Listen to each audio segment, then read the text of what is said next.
Instantly मी बनवली ती कारल्याची झटपट अशी वाफेवर होणारी सुकी भाजी. तर चला बघूया कशी बनवायची. त्यासाठी मी कारले घेतले, स्वच्छ धुवून घेतले, त्यांना उभं चिरून घेतलं, त्यातल्या बिया काढून घेतल्या आणि छान छोट्या-छोट्या फोडी करून घेतल्या.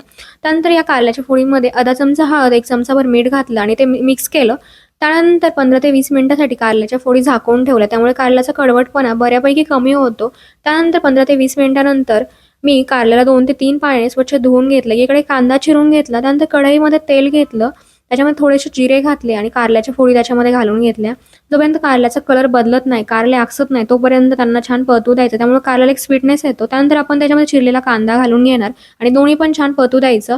जोपर्यंत त्याचा कलर लाल ते काळसर असा होत नाही तोपर्यंत. आता कारला आणि कांदा दोन्ही पण छान परतला आहे. याच्यामध्ये आपण मसाले घालणार. त्यासाठी थोडीशी हळद, लाल मिरची, कांदा, लसूण मसाला, मीठ, चिमूटभर साखर, थोडंसं हिंग, हे छान मसाले घालून घ्यायचे. ते त्याच्यात छान परतून घ्यायचे. एक 2 ते 3 मिनिटांमध्ये आपलं कारलं रेडी होतं.